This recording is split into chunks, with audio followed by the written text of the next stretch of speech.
Bon, merci pour votre attention. Merci frère pour la lecture. Le titre de mon message, c'est « Après, il sera trop tard ». Ou plutôt, après, il risque d'être trop tard. Donc, nous avons lu dans Josué chapitre 10, versets 7 à 22. Je vais éteindre mon téléphone. Donc nous avons lu cette histoire dans Josué chapitre 10. Donc c'est les enfants d'Israël qui font la guerre contre les Amoréens, les habitants du pays de Canaan. Et on voit que Dieu, l'Éternel Dieu, fait un grand miracle. Donc il fait pleuvoir des pierres sur ses ennemis, les Amoréens, pour les détruire. Donc on voit bien que Dieu aide miraculeusement les enfants d'Israël à gagner la bataille. Donc c'est une grande victoire pour Israël. Et on voit au verset 16, donc au verset 15, il est dit « Et Josué et tout Israël avec lui retourna au camp à Gilgal. » On voit qu'au verset 16, il est dit « Or, les 5 rois s'enfuirent et se cachèrent dans une caverne à Makeda. » Donc, avant d'avoir totalement gagné, avant d'avoir gagné la victoire complète, on voit qu'il y a les rois, les 5 rois de ce peuple-là, les ennemis, les 5 rois se cachent dans une caverne à Makeda. Donc les rois, ces 5 rois sont à la merci des enfants d'Israël. Ça veut dire que s'ils voulaient, ils pourraient les attraper tout de suite. Ils pourraient les attraper tout de suite. Parce que les 5 rois, ils sont coincés dans la caverne. Mais, donc, en fait, les 5 rois représentent une récompense. Les 5 rois représentent un prix, une récompense qu'on pourrait attraper sans effort, sans faire de grands efforts. Mais les enfants d'Israël ne vont pas les attraper tout de suite. Regardons ce que va faire Josué à la place, parce qu'en fait la bataille n'est pas finie. Les rois sont coincés dans la caverne, mais la bataille n'est pas finie. Verset 17, « Et on le rapporta à Josué en disant, on a trouvé les 5 rois cachés dans une caverne à Makeda. » Donc Josué est au courant, les rois, on peut les attraper si on veut. Alors Josué dit, roulez de grandes pierres à l'entrée de la caverne et mettez près d'elle des hommes pour les garder. Donc ce que Josué leur dit, attendez, pas tout de suite, n'allez pas saisir tout de suite ces 5 rois, attendez, enfermez-les dans la caverne, donc ils mettent une grosse pierre devant l'entrée pour les enfermer. En somme, il leur dit d'attendre. Au verset 19, il dit, voilà le commandement de Josué, mais vous, ne vous arrêtez pas, poursuivez vos ennemis et attaquez-les par derrière, ne les laissez point entrer dans leur ville, car l'Éternel, votre Dieu, les a livrés entre vos mains. Donc là, il y a quelque chose de très important, c'est que fait Josué?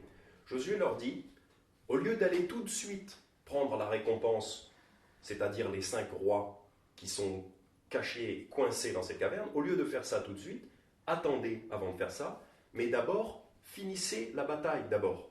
Pourquoi? Parce que si vous ne finissez pas la bataille maintenant, après les ennemis, ils vont rentrer dans leur ville, et ce sera beaucoup plus difficile de les attaquer quand ils seront dans leur ville. C'est ce qu'il dit au verset 19. Au verset 19, ne vous arrêtez pas, poursuivez vos ennemis et attaquez-les par derrière, ne les laissez point entrer dans leur ville. Donc, attaquez-les maintenant, parce que sinon, après, ce sera plus difficile de les attaquer quand ils seront retranchés, réfugiés dans leur ville. Donc, on voit ici que Josué, donc, il leur dit, attendez, finissez d'abord la bataille. On va voir aujourd'hui, donc, dans nos vies, quelles sont les choses que nous pouvons faire à un certain moment donné, qu'après, il sera plus difficile de faire, ou même peut-être impossible de faire. Parce que dans nos vies, il y a certaines choses qu'on peut faire, qui sont faciles à faire à un moment donné dans nos vies, et que plus tard, ces choses-là seront beaucoup plus difficiles à faire, voire même impossibles. Comme pour Josué, il était facile d'attaquer les ennemis tant qu'ils n'étaient pas dans leur ville. Il aurait été beaucoup plus difficile de les attaquer si l'ennemi s'était retranché dans leur ville. Donc, quelles sont les choses dans notre vie que nous pouvons faire à un certain moment, un moment où ces choses sont faciles, qui après seront plus difficiles, voire même impossibles. Donc on va voir plusieurs choses, on va voir 5 choses dans nos vies qu'on peut faire facilement à un moment donné et que c'est plus difficile de faire après. Première chose qu'on peut faire facilement à un certain moment, donc ça va surtout s'appliquer aux enfants et aux jeunes, donc principalement les enfants. Bon, évidemment, on peut tous apprendre de ceci, mais principalement les enfants. Donc, pour les enfants et pour les jeunes, la première chose que vous pouvez faire facilement pendant que vous êtes jeune, enfant, c'est d'apprendre, c'est apprendre. Pourquoi? Parce que les enfants, jusqu'à environ l'âge de 20 à 25 ans, les enfants ont beaucoup plus de facilité à apprendre que les adultes. Le cerveau d'un enfant est fait d'une telle manière que l'enfant va apprendre les choses qu'il va entendre, qu'il va faire, beaucoup plus facilement, avec beaucoup moins d'efforts que l'adulte. L'adulte, à partir d'environ 20-25 ans, l'adulte peut encore apprendre. D'ailleurs, j'apprends le piano, j'ai commencé le piano quand j'étais déjà adulte. Je peux apprendre. L'adulte peut apprendre. Apprendre un langage, une nouvelle langue, mais c'est plus difficile. Pour les enfants, c'est beaucoup plus facile d'apprendre que les adultes. C'est comme ça. On en a la preuve avec nos amis. Les enfants ont eu beaucoup plus de facilité à apprendre le langage du français que les parents. Les parents apprennent aussi, mais c'est plus difficile. C'est comme ça. Si vous voulez bien tourner en Proverbes chapitre 20, verset 11, donc le cerveau des enfants apprend beaucoup plus facilement. Donc vous, les enfants, profitez-en pendant que vous êtes enfant, profitez-en pour apprendre un maximum de choses. Parce qu'après, ce sera plus difficile. Et les bonnes choses, apprenez les bonnes choses. Proverbes chapitre 20. Donc à peu près au milieu de la Bible, il y a le livre des psaumes. Et juste après, il y a le livre des proverbes. Proverbes chapitre 20, verset 11. L'enfant fait déjà connaître par ses actions si sa conduite sera pure et droite. L'enfant fait déjà connaître par ses actions si sa conduite sera pure et droite. En fait, l'enfant que vous êtes déterminera l'adulte que vous serez plus tard. Parce que quand on est enfant, on se forme, on apprend, et quelque part, on détermine beaucoup de l'adulte qu'on sera plus tard. Par exemple, il faut comprendre ça. Par exemple, un enfant qui est soumis à des drogues pourra beaucoup plus difficilement se débarrasser de ces choses-là quand il sera adulte. C'est possible, mais c'est plus difficile.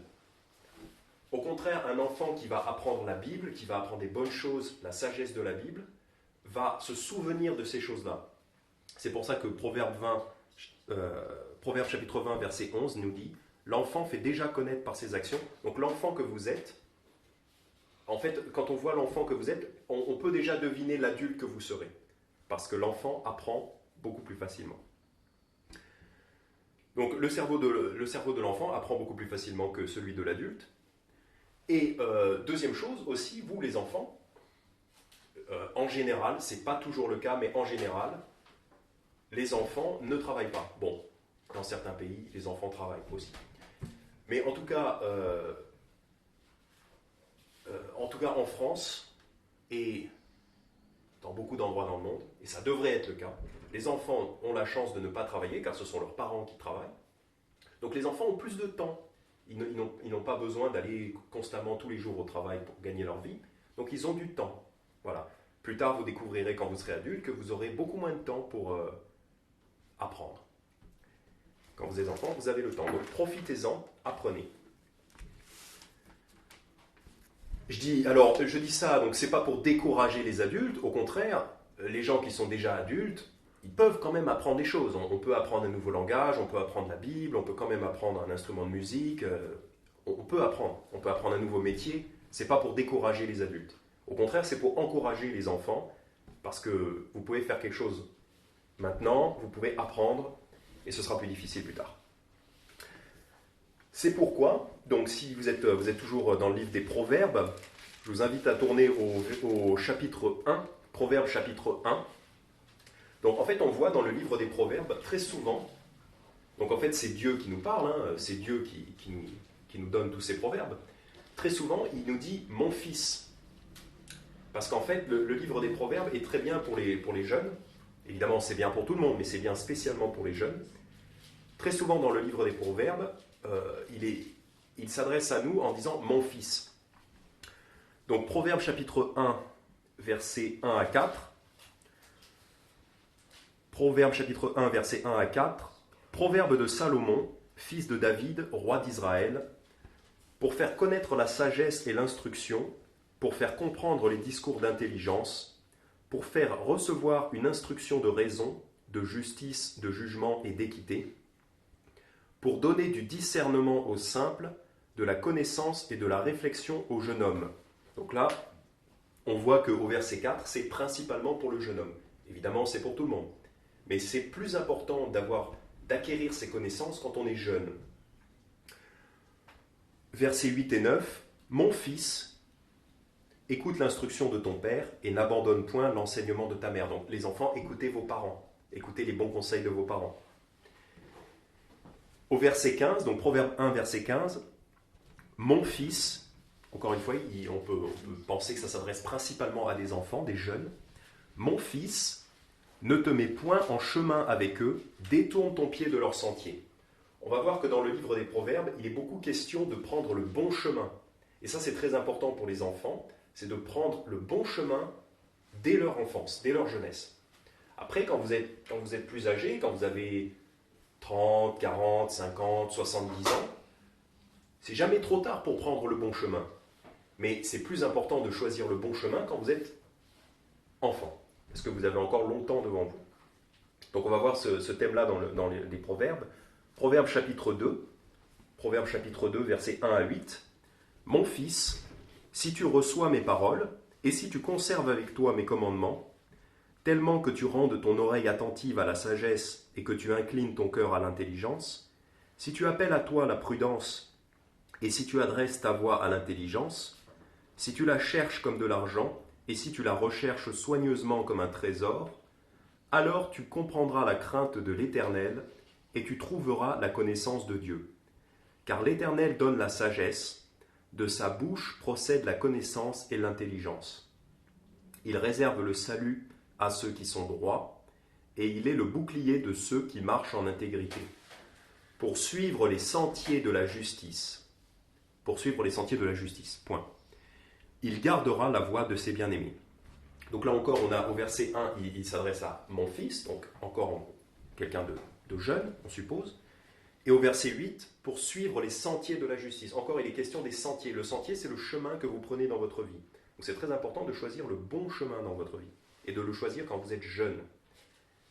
Versets 12 et 13, pour te délivrer du mauvais chemin et de l'homme qui parle avec perversité, de ceux qui abandonnent les chemins de la droiture pour marcher dans les voies des ténèbres. Donc il y a deux chemins possibles pour un jeune. Pour un enfant, il y a deux chemins. L'enfant peut choisir le chemin de la droiture, donc le chemin de Dieu, le chemin de Jésus-Christ, et obéir à la Bible. Et il y a le chemin de la méchanceté, le chemin de l'homme méchant, le chemin de la perversité. Donc c'est très important pour les enfants de choisir le bon chemin. Parce qu'après, une fois que vous avez fait beaucoup de routes, que vous avez beaucoup marché sur ce chemin, si vous êtes sur le mauvais chemin, vous allez quelque part où c'est pas bon. Proverbe chapitre 2, versets 19 et 20. Pas un de ceux qui vont vers elle n'en revient, donc c'est-à-dire les gens qui vont vers les femmes adultères, les prostituées. Pas un de ceux qui vont vers elle n'en revient, ni ne retrouve les sentiers de la vie. Alors, là encore, il parle des chemins. Il parle encore du chemin. Proverbe chapitre 3, versets 1 et 2. Mon fils, n'oublie point mon enseignement, et que ton cœur garde mes commandements, car ils t'apporteront de longs jours et des années de vie et la prospérité. Ensuite, on voit encore verset 11, mon fils. Pareil, versets 11 à 16. On voit encore qu'on s'adresse à des jeunes, mon fils. Et au verset 16, il y a de longs jours dans sa droite, des richesses et de la gloire dans sa gauche.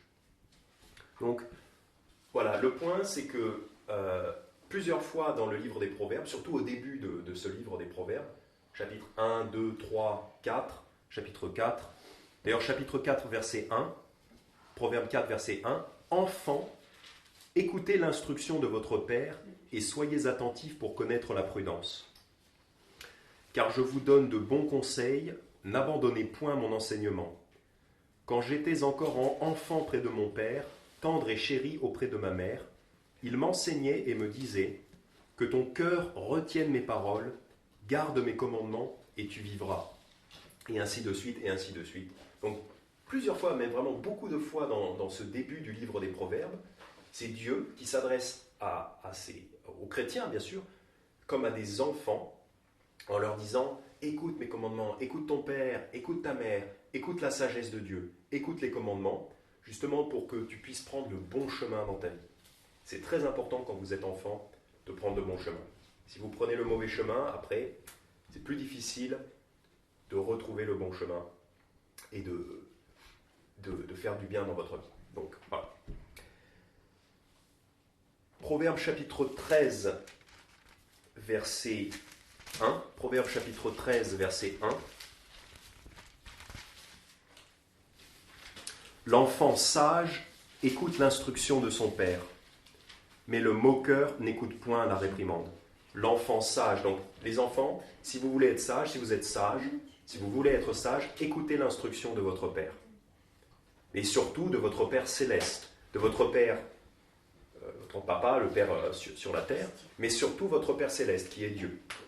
Donc c'est très important d'écouter les enseignements bibliques. Le moqueur n'écoute point la réprimande. Ça c'est dommage, on ne veut pas être comme ça.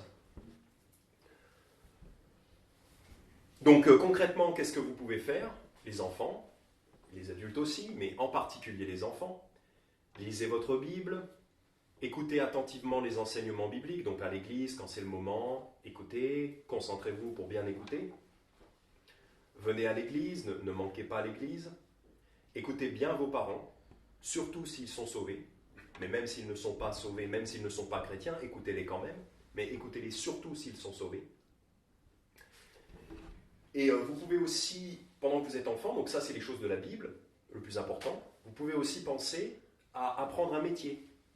Parce que ce sera plus facile pour vous, enfants, d'apprendre un métier quand vous êtes enfant, plutôt que plus tard. Plus tard, c'est toujours possible quand on est adulte, mais c'est plus difficile. Vous pouvez apprendre un instrument de musique, un langage, etc. etc. Proverbe chapitre 22, verset 6. Proverbe 22, verset 6. Instruis le jeune enfant selon la voie qu'il doit suivre, lors même qu'il sera devenu vieux, il ne s'en éloignera point. Donc, Dieu nous commande d'instruire, donc là ça s'adressera du coup aux parents, instruis le jeune enfant selon la voie qu'il doit suivre, lors même qu'il sera devenu vieux, il ne s'en éloignera point. Donc ça veut dire que si vous enseignez bien à vos enfants, ils continueront à être sur le bon chemin quand ils sont vieux, parce qu'ils apprendront tout dans l'enfance, ils apprendront les bonnes choses, et ensuite, ils vont garder ces choses-là pour toute leur vie. C'est pour ça que c'est très important. Donc au départ, on parlait plutôt aux enfants en leur disant de bien écouter, de bien apprendre. Maintenant, on va plutôt parler aux parents en leur disant de bien enseigner vos enfants, parce que c'est comme ça que vous allez déterminer leur futur. S'ils vont avoir une bonne vie ou s'ils vont avoir une mauvaise vie. Voilà. S'ils vont être sur le bon chemin ou sur un mauvais chemin. Donc le point numéro 1, pour les choses que vous pouvez faire facilement à un certain moment et plus difficilement après, c'est pour les enfants, pour les jeunes, apprendre. Ce sera très facile, beaucoup plus facile pour vous d'apprendre maintenant. Deuxième point, une chose qui sera facile à faire à un certain moment et qui sera plus difficile à faire, voire même impossible à faire plus tard, cette fois c'est pour les parents. Donc parents, corrigez vos enfants et enseignez-leur les bonnes choses avant qu'il ne soit trop tard. Parce que les parents, vous savez bien que vous avez vos enfants que pour un certain nombre d'années, 18 ans, 20 ans, un certain nombre d'années, peut-être plus. Si vous ne leur enseignez pas les bonnes choses pendant qu'ils sont enfants, après c'est trop tard. Si vous avez un enfant, par exemple, qui est dans l'alcool, qui boit de l'alcool, et il a 18-20 ans, c'est très difficile. Vous pouvez plus lui dire arrête, sinon je vais te mettre une fessée. La fessée ne marche plus quand l'enfant a 20 ans. Il est grand, il est plus fort que vous, aussi fort ou plus fort que vous. Vous ne pouvez plus corriger vos enfants. Et la Bible nous enseigne, la Bible nous commande aux parents de corriger leurs enfants. Donc typiquement c'est les fessées, c'est très approprié pour ça. Et il faut le faire avant qu'il ne soit trop tard, parce que quand les enfants sont grands, on ne peut plus. On peut plus. Proverbe chapitre 13, verset 24. Proverbe chapitre 13, verset 24. Proverbe 13, verset 24. Celui qui épargne la verge, donc la verge c'est un bâton. Donc là on parle de prendre un bâton, ou par exemple une cuillère, et de taper sur les fesses de son enfant. Parce que les fesses, c'est une partie spéciale qui a été créée par Dieu. Quand on tape dessus, ça fait mal, ça fait de la douleur, mais ça ne blesse pas. Et c'est vrai, c'est bien, c'est fait pour ça. Donc, c'est pour ça que le verset, Proverbe chapitre 13, verset 24, celui qui épargne la verge, donc là on parle par exemple d'un bâton pour donner une fessée, c'est pour faire de la douleur, mais pas pour blesser, bien sûr, pas pour blesser. Celui qui épargne la verge est son fils. Donc, si vous ne corrigez pas votre enfant, c'est que vous ne l'aimez pas. La Bible est très claire. Si vous aimez vos enfants, vous allez les corriger, parce que c'est pour leur bien. Mais celui qui l'aime se hâte de le châtier. Donc il y a deux personnes, il y a deux solutions. Si vous ne châtiez pas vos enfants, c'est que vous ne les aimez pas. Vous ne leur faites pas du bien. Vous pouvez peut-être penser que dans votre cœur, vous avez de l'attachement pour vos enfants, vous pensez que vous aimez vos enfants, vous êtes attaché à vos enfants, c'est vrai. Mais si vous ne les corrigez pas, si vous ne les châtiez pas quand ils font des bêtises, bien sûr, la Bible dit, vous haïssez votre enfant. C'est-à-dire que vous ne leur faites pas du bien. Celui qui l'aime se hâte de le châtier. Donc celui qui aime son enfant va châtier son enfant. Pourquoi ? Parce que les enfants sont insensés par nature. Il faut leur dire, et oui, c'est comme ça, la Bible le dit. C'est peut-être dur à entendre, mais la Bible le dit. Les enfants ne connaissent pas la vie, les enfants ne connaissent pas la sagesse, il faut qu'on leur enseigne ces choses-là. C'est pareil pour tout le monde, c'est pareil pour tous les enfants. Donc il faut qu'on leur enseigne, ce n'est pas de leur faute, il faut qu'on leur enseigne. Et pour leur enseigner, c'est souvent les corrections, donc la fameuse fessée. Voilà. Et la Bible commande aux parents de corriger leurs enfants. J'ai même frère Pierre, qui a donc une fille de 1 an et demi, qui m'a dit que effectivement, déjà, rien qu'avec une fille de 1 an et demi, il commence déjà à voir que la correction est nécessaire. Évidemment, bon, à 1 an et demi, elle ne fait pas beaucoup de bêtises, mais déjà, Pierre commence à voir que sa fille aurait besoin d'une correction un petit peu. C'est ce qu'il m'a dit. Évidemment, on va faire attention de ne pas blesser son enfant. Évidemment. Donc il faut le faire quand ils sont encore des enfants, parce qu'après, vous n'aurez plus l'autorité nécessaire.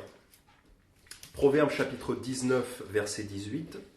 Proverbe chapitre 19, verset 18.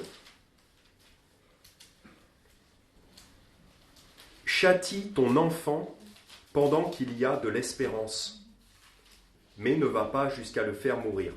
Ne va pas jusqu'à le faire. Évidemment, on châtie les enfants, c'est pour faire de la douleur, mais ce n'est pas pour blesser, évidemment.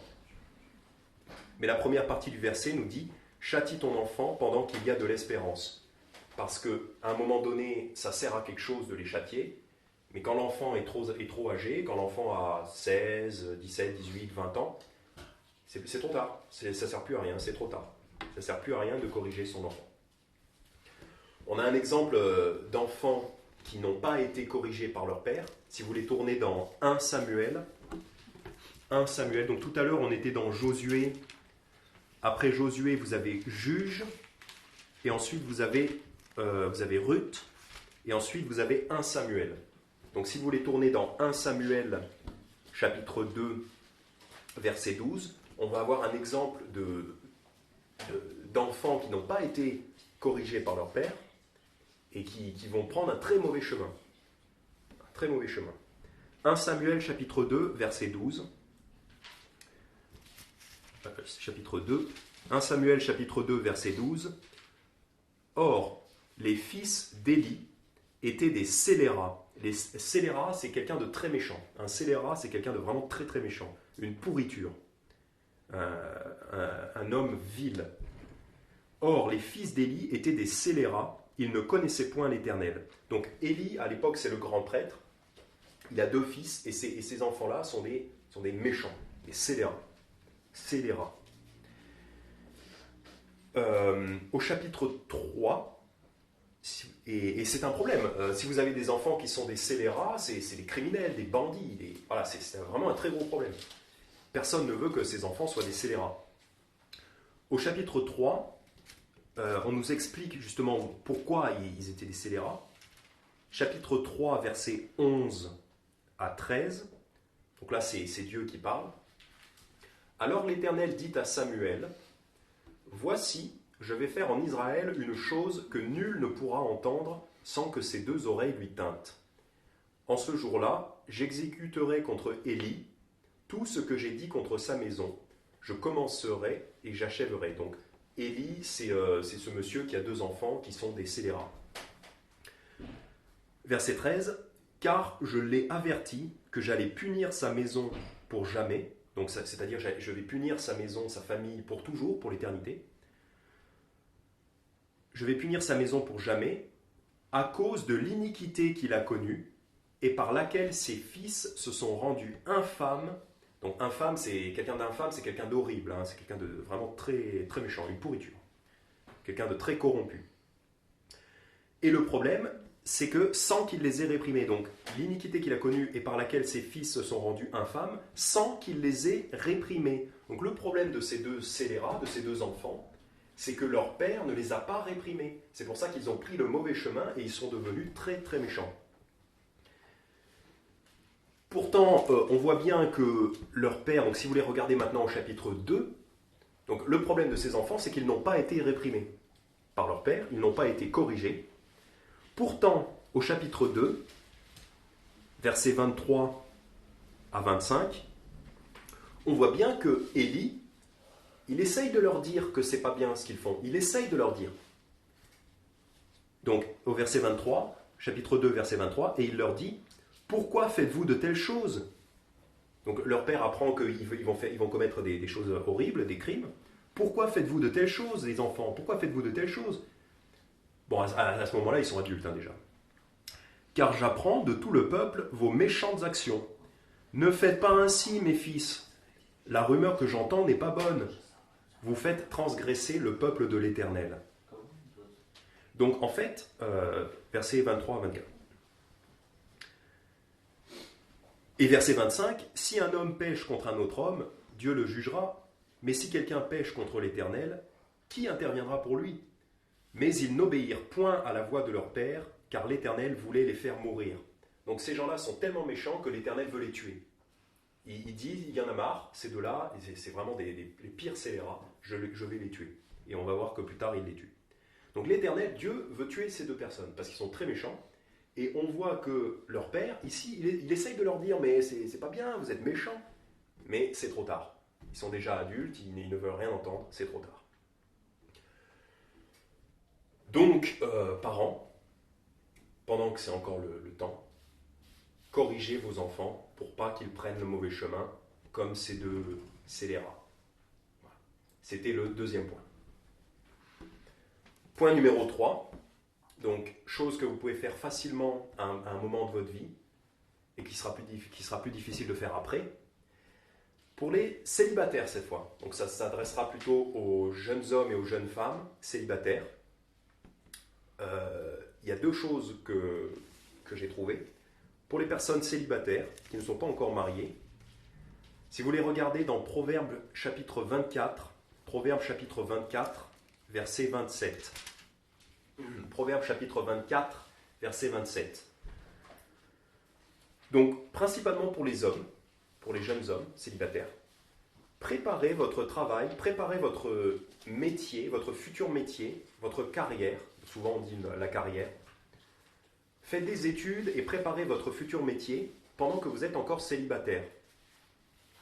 Proverbe chapitre 24, verset 27 nous dit, Proverbe chapitre 24, verset 27, « Règle ton ouvrage au dehors et mets ordre à ton champ, et puis tu bâtiras ta maison. » Ce que nous dit ce proverbe, c'est qu'en fait, il nous dit de d'abord s'occuper de son champ. Le champ, c'est l'endroit où on va faire pousser sa nourriture, donc c'est là où on va acquérir sa subsistance. Donc pour nous, ce serait notre travail, notre métier. Et puis, tu bâtiras ta maison. Et ensuite, tu bâtiras ta maison. Donc il y a un ordre. C'est d'abord le métier, et ensuite la maison. La maison, c'est pas, on ne parle pas de juste votre bâtiment, on parle de fonder une famille. Donc c'est très important pour un homme, parce que l'homme, selon le modèle biblique, va devoir travailler pour nourrir toute sa famille. Et le modèle biblique, c'est que la dame, la femme, reste à la maison pour s'occuper des enfants et de la maison. Donc pour ça, il faut que l'homme travaille beaucoup. Et donc, célibataire, pendant que vous n'êtes pas encore marié, profitez-en pour acquérir un métier, pour apprendre un métier, parce qu'après, une fois que vous êtes marié, c'est plus difficile, puisque vous devez vous occuper de votre famille, vous devez travailler beaucoup, et vous avez moins de temps pour apprendre un métier. Donc, pour les gens qui ne sont pas encore mariés, c'est plus facile pour vous de faire des études, d'apprendre des compétences, pour, comme le dit ce proverbe, pour mettre ordre à votre champ, donc pour avoir un bon métier. Ce sera plus difficile après. C'est toujours possible après. Une fois qu'on est marié, c'est toujours possible de faire des études, d'étudier, de progresser dans son métier, mais c'est plus difficile. On a moins de temps. Deuxième chose que les célibataires peuvent faire plus facilement, si vous voulez regarder dans 1 Corinthiens chapitre 7, 1 Corinthiens chapitre 7, 1 Corinthiens chapitre 7, versets 32 à 34. Deuxième chose que vous pouvez faire plus facilement quand vous êtes célibataire, et qui sera un peu plus difficile à faire après, c'est que quand vous êtes célibataire, vous pouvez servir Dieu plus directement. C'est pas pour dire que les personnes mariées ne peuvent pas servir Dieu, au contraire, les personnes mariées peuvent très bien servir Dieu, mais toujours pour la même raison, quand vous êtes célibataire, vous avez plus de temps, vous pouvez servir Dieu de façon plus directe et plus fréquemment, plus souvent. Vous avez plus de temps à consacrer au service de Dieu. Après, quand on est marié, bien sûr, c'est possible. D'ailleurs, je connais beaucoup de personnes qui sont mariées et qui servent Dieu de façon très zélée, très efficace. Mais vous avez quand même plus de temps pour ça quand vous êtes célibataire. 1 Corinthiens chapitre 7, versets 32 à 34. 1 Corinthiens chapitre 7, versets 32 à 34. Or, je voudrais que vous fussiez sans inquiétude. Celui qui n'est pas marié s'occupe des choses du Seigneur pour plaire au Seigneur. Mais celui qui est marié s'occupe des choses du monde pour plaire à sa femme. Et je voudrais dire que ce n'est pas une mauvaise chose pour un homme marié de s'occuper des choses du monde pour plaire à sa femme. C'est une bonne chose. C'est une bonne chose. C'est la chose à faire. L'homme marié doit faire ceci. Et donc, forcément, il a moins de temps pour s'occuper directement des choses de Dieu. Verset 34. Il y a cette différence entre la femme mariée et la vierge, donc une femme qui n'est pas mariée, que celle qui n'est pas mariée s'occupe des choses du Seigneur pour être sainte de corps et d'esprit, mais celle qui est mariée s'occupe des choses du monde pour plaire à son mari. Donc là encore, il n'y a rien de mal pour une femme mariée à s'occuper des choses du monde pour plaire à son mari. Au contraire, c'est ce que doit faire la femme mariée. Et l'homme marié doit s'occuper des choses du monde pour plaire à sa femme. Il n'y a absolument rien de mal à ça, au contraire. Mais toujours est-il que ces personnes-là ont moins de temps pour servir le Seigneur directement. Donc c'était le troisième point, principalement pour les gens célibataires. Pensez que maintenant, quand vous êtes célibataire, vous avez plus de temps pour servir Dieu de façon plus directe, faire plus d'évangélisation, préparer des sermons, préparer des messages, par exemple. Et deuxièmement, quand vous êtes célibataire, surtout pour les jeunes hommes, vous avez plus de temps pour vous préparer et pour apprendre un métier, pour faire des études. Il y a des études qui prennent des années, plusieurs années. Si vous êtes marié en même temps que vous devez vous occuper de votre maison, de votre femme, de vos enfants, c'est plus difficile. Quatrième point, donc quatrième chose qui est facile à faire à un moment donné et qui ensuite n'est plus possible ou plus difficile, c'est d'écouter les enseignements bibliques quand ils sont disponibles. Je dis ça parce que nous savons que notre pasteur Billy il est déjà à la retraite en fait, par rapport à la France, par rapport au système français. Billy est déjà à la retraite. Et il pensait prendre effectivement sa retraite en 2022 ou 2023, je ne voudrais pas dire de bêtises, je ne sais plus. Mais il est bientôt à la retraite. Et quand Billy ne sera plus là, on ne pourra plus... quelle année 2022. Donc, bientôt, Billy n'est plus là. On ne pourra plus bénéficier de ses enseignements. Alors peut-être qu'il continuera à être présent un peu, mais peut-être pas.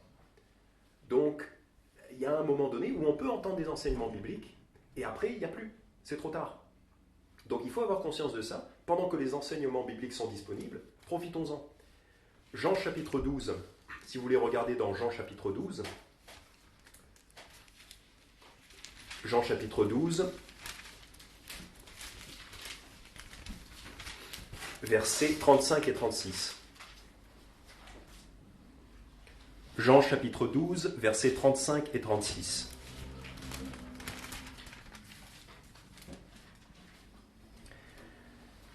Jésus leur dit, « La lumière est encore avec vous pour un peu de temps.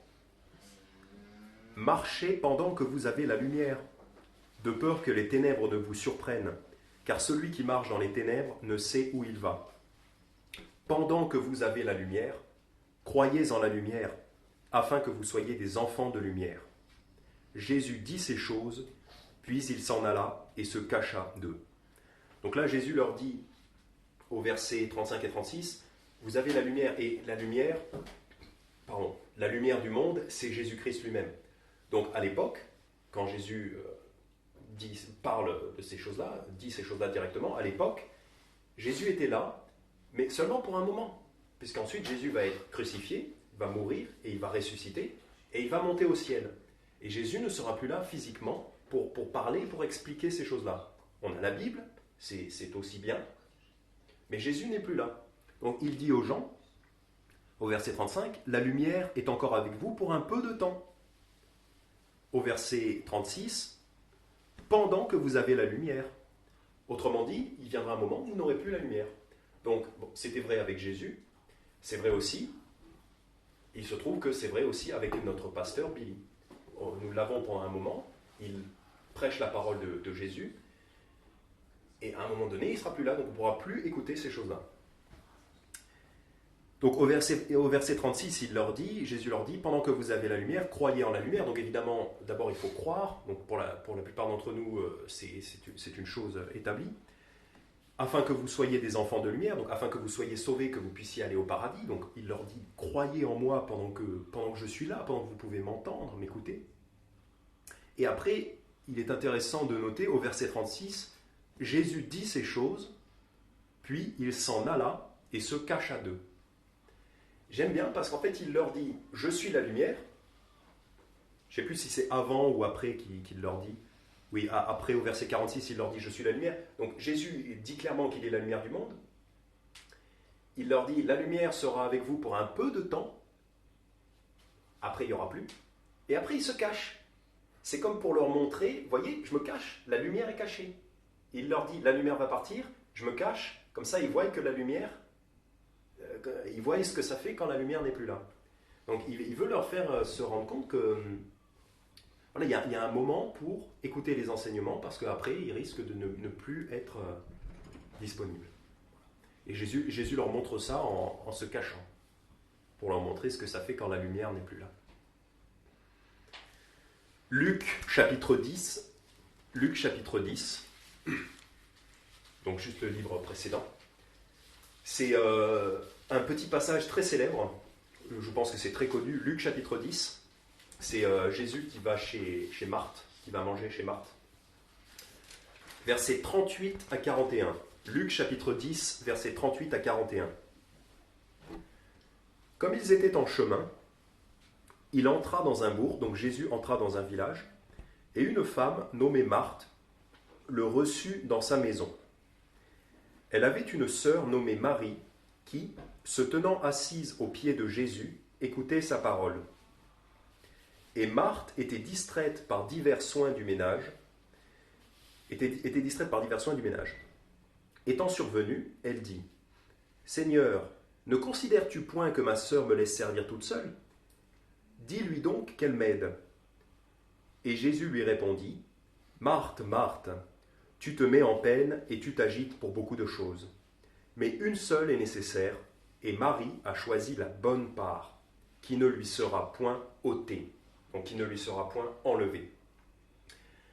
Marthe, dans l'histoire, elle fait quelque chose de bien. Elle veut servir, donc elle va par exemple donner à manger ou servir les assiettes et tout ça. Elle fait quelque chose de bien. Il ne faut pas dire que Marthe fait quelque chose de mauvais. Marthe fait quelque chose de bien, elle veut servir. Mais le Seigneur Jésus lui dit, Marie, qui est là, Marie qui est assise aux pieds de Jésus et qui écoute les enseignements de Jésus, Marie a choisi la bonne part, qui ne lui sera point ôtée, qui ne lui sera point enlevée. Parce que quand on écoute des enseignements bibliques, ça change nos vies de la bonne manière, ça change nos vies pour le bien, pour toujours. C'est quelque chose qui ne nous sera jamais enlevé. Parce que plus on entend les enseignements bibliques, plus on devient comme Christ. Notre esprit change, petit à petit on apprend, notre esprit change, et on devient plus comme Jésus-Christ. Et ça ne nous sera jamais enlevé. Parce que c'est la connaissance qui va nous aider à mieux vivre et à emporter, en fait, on va pouvoir emporter des récompenses dans l'éternité. Donc, chaque fois que vous écoutez la parole de Dieu, que vous apprenez de Dieu, donc on fait ça à l'église, ça ne vous sera jamais enlevé. C'est des choses que vous aurez pour toujours. Des bonnes choses que vous aurez pour toujours, pour l'éternité. Donc, Marthe fait une bonne chose. Et vous des fois, vous pourrez dire... je ne vais pas à l'église, mais je vais faire une bonne chose, je vais aider quelqu'un, je vais servir quelqu'un. Vous pouvez faire une bonne chose au lieu d'aller à l'église. Mais même si vous faites une bonne chose, il vaut mieux aller à l'église pour apprendre de la parole de Dieu pendant que c'est possible, parce qu'après, c'est plus possible. On a un temps, on a un horaire pour apprendre, et la meilleure chose à faire pendant ce temps-là, c'est d'apprendre de la parole de Dieu. Donc de venir à l'église et d'écouter. C'est le Seigneur Jésus qui nous le dit. Tu t'agites, Marthe, Marthe, tu te mets en peine et tu t'agites pour beaucoup de choses, mais une seule est nécessaire, et Marie a choisi la bonne part qui ne lui sera point ôtée. Donc on voit bien que la bonne part, c'est d'écouter les enseignements du Christ. En Colossiens chapitre 3, verset 2, il est dit « Affectionnez-vous aux choses d'en haut et non à celles de la terre. » Juste pour vous le dire, affectionnez-vous aux choses d'en haut, c'est-à-dire aux choses du ciel, et non à celles de la terre. Donc intéressez-vous aux choses du ciel plutôt qu'aux choses de la terre. Parce que vous pourriez faire autre chose le dimanche après-midi. Mais le Seigneur Jésus nous commande, Dieu nous commande de s'intéresser aux choses du ciel.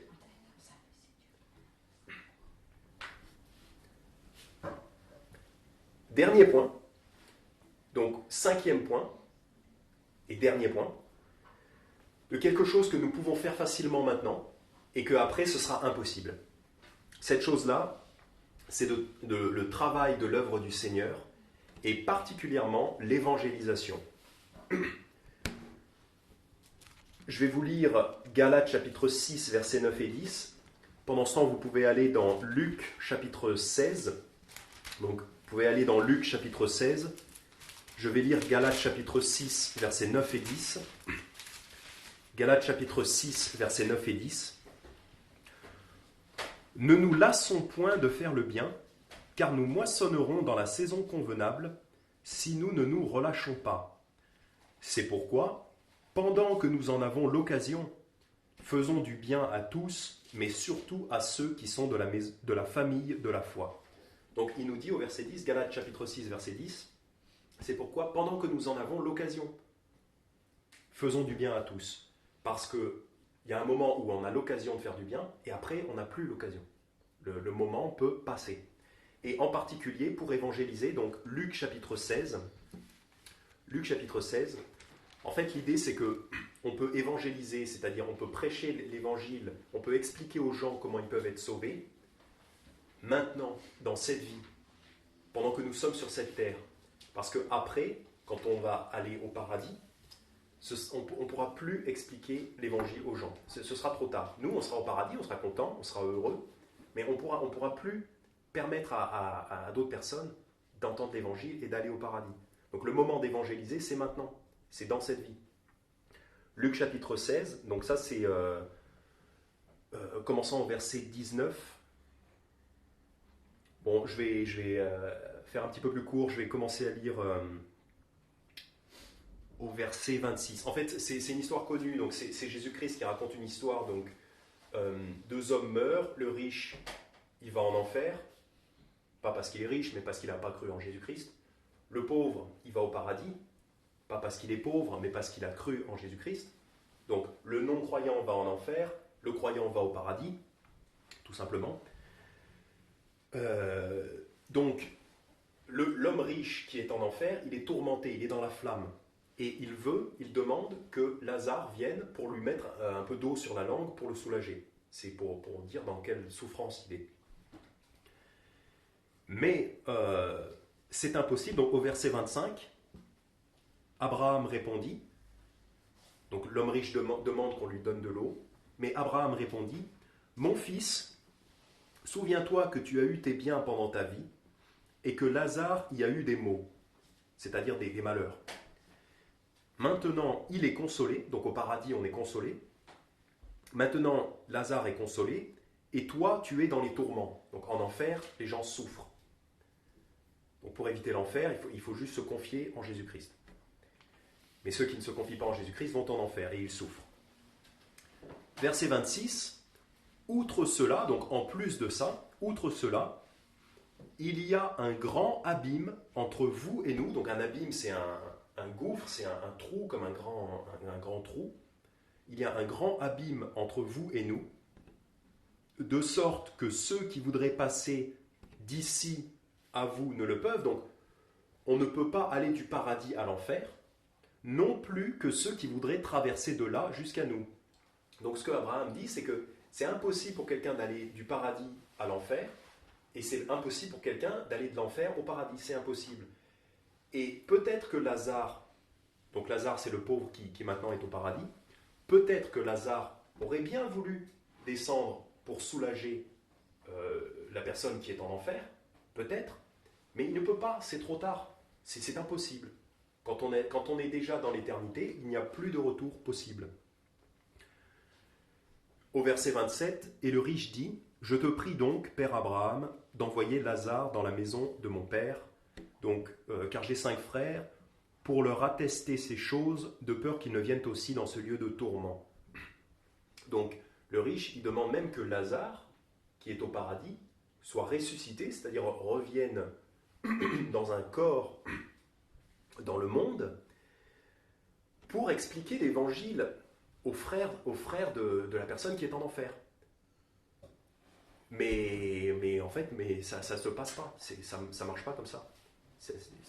S'il avait pu revenir, il serait revenu. D'ailleurs, c'est rigolo, c'est intéressant parce qu'en fait, il y a un Lazare dans la Bible, dans le livre de Jean au chapitre 11, on voit qu'il y a un Lazare qui revient d'entre les morts. Il y en a un qui revient d'entre les morts. Mais on voit que même malgré ça, il y en a qui ne croient pas, ils ne croient pas. Donc en fait, Dieu ne fait pas revenir les morts du paradis. Il l'a fait quelquefois, mais très rarement. Il l'a fait pour... il a fait revenir des morts, bien entendu, le Seigneur Jésus. Il a fait aussi revenir des morts certaines personnes, mais c'est très rare. C'est très rare. Et pour nous, il ne le fera pas avant la grande résurrection. Donc tout ça pour dire que si on n'évangélise pas maintenant, et ben après, on ne pourra plus jamais le faire. Voilà. Donc il faut évangéliser pendant qu'on est encore en vie, tant qu'on est encore dans ce corps ici. Parce qu'après, c'est trop tard. Et même si Lazare avait voulu soulager l'homme en enfer, il ne peut pas. Il peut pas. Proverbe chapitre 10, verset 5. Proverbe chapitre 10, verset 5.